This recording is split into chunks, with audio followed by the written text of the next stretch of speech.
Hello and welcome to this special edition of the VIP show. In this episode we will be interviewing an expert on the linguistics of the Holy Quran and its divinity. The VIP is Ustad Nouman Ali Khan.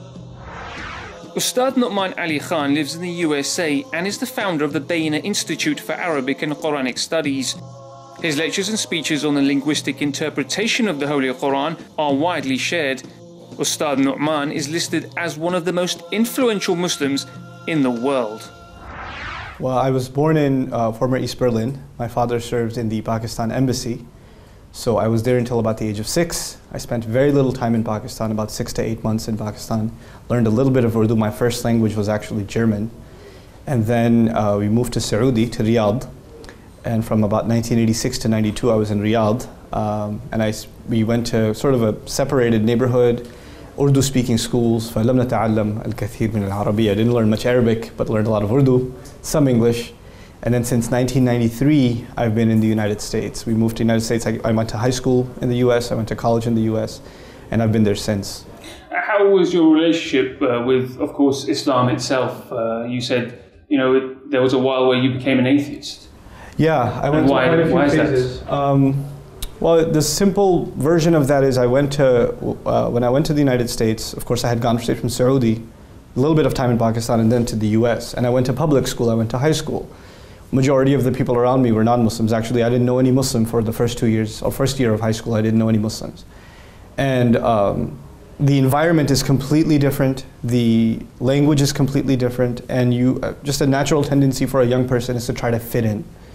And of course, the thing that makes me different from everybody else is Islam. As a matter of fact, because you have 5 days of public school, even on Fridays you don't take time off to go to Jumu'ah. I didn't pray Jumu'ah for 2 years when I was in high school. So slowly you start making friends, and all of my friends are non-Muslims, and of course if they're non-Muslims, their lifestyle and everything about them has nothing to do with religion. And so I start adopting what they do, and my parents don't expect me to change, so I was kind of someone else at home and someone else when I left home for school. And eventually... Is that the same story as most young kids like you, Muslims living in America? To this day. I think to this day. And I don't think it's just in America. I think that a lot of these values that we hold dear in Islam, they're not even promoted enough or properly enough, even in Muslim society. I used to think, before I traveled outside of the US, that what I went through is something it's specific to me, it doesn't happen to other people. As a matter of fact, it's happening to millions of people even today. And a point came where, you feel guilty when you're living a life that is against the teachings of your religion, and you nobody likes to feel guilty. So eventually you have to decide, either you're going to accept the religion, or you don't want to feel guilty anymore, and you just get rid of the thing that makes you feel guilty. Just kill your conscience and just do what you want to do. And that's the road I chose to take at one point. And how did you become closer to Islam? And then when did you start to actually study the Quran? It reminds me of a hadith, المرء على دين خليله فلينظر أحدكم من يخالل. I was completely away from Islam even early on in college, and I happened to meet, قدر الله ما شاء فعل. I just happened to meet this young person who was putting up a flyer for the Muslim Student Association, and I asked him what that was about, and I thought, if it's a Muslim Student Association, they must have the best parties, because they must get Muslims from all the countries at their parties. So I asked him, do you guys party? And he said, yeah, we party. But when I went, it was just these two guys, and they're discussing something about the Quran or something. I thought, this is not a place for me. But these guys were really nice to me. And they started spending time with me. They were giving me rides home, and slowly but surely, I still wasn't praying or anything. But one day, one of those friends, he just pulled over to pray. And I just felt bad, and I prayed just because he was there. And I just got a taste of it, and before I knew it, I was praying 5 times a day again and relearning how to pray. I didn't even remember how many rak'ah there were in Maghrib and what do you recite, when you sit in qu'ud. I had to go through all of that over again. But I did, alhamdulillah, and I attribute it entirely, Allah made my friends a way to do that. And I think that's a lesson for Muslims to get other Muslims to get back to their Islam. That's correct. I mean, one of the most important messages I think that benefited me, that I hope other Muslims can benefit from, is number one, there's nobody who's hopeless.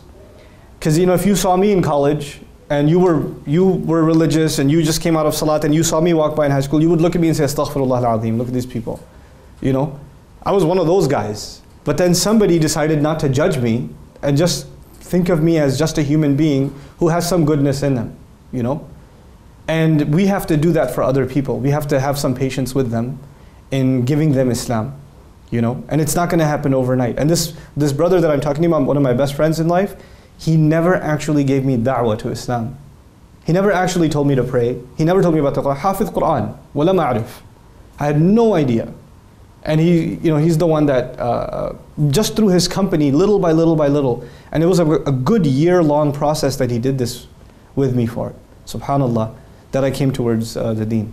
And specifically now, your studies on the Quran, what led you to study the Quran? So when I became, kind of conscious of my religion all over again, I wanted to learn it anew. And so I got a translation of the Quran. I still remember I got the Yusuf Ali translation of the Quran. I used to read it on the way to college on the train, on the subway in New York. And I had a hard time understanding it. It's Shakespearean English. There's a lot of thou and thy and thine. And there's a lot of difficult vocabulary. I couldn't process it. On top of that, the Quran is complicated in translation because the subject changes and the abrupt sentence endings and things like that. And sentences beginning with the word and. You learn in elementary school and in the beginning you don't start a sentence with and why is the sentence beginning with and? I don't get it, And why is Allah swearing by stuff? Why is He repeating Himself? All these questions came up as I'm reading the translation. And the idea was when you read translation you're supposed to understand, but that's not the case. You actually end up more confused. So I was looking for some way to understand the Quran better. And I was trying to listen to lectures here and there, whatever I could find. But lectures weren't on the Quran itself. They were just a topic in Islam. One topic here, one topic there. Until I found a series that was being offered in my local masjid. I was actually in Urdu. Alhamdulillah li husn al-hadh a'rif shay'an min al-Urdiyya. So I went there. They had a dawra in Ramadan. After Taraweeh, they would do a dars on the entire Quran, ayah by ayah, translating and brief explanation. So they would do a juz of tafsir mukhtasar in the evenings, a brief tafsir in the evenings for 4 hours a night. From like 10 o'clock at night to 2 in the morning. So I attended the whole thing. And I was just blown away. That it was like the first time I'm hearing the Quran. And at the end of that series, I went up to my teacher and I said, well, I want to do what you do. I've never done this. I've never experienced this before. He said, okay, learn Arabic. And I'm in New York. I work full-time and I go to college full-time. I have no money to go travel to the Arab world. How am I going to learn Arabic? I said, how do I learn Arabic? He goes,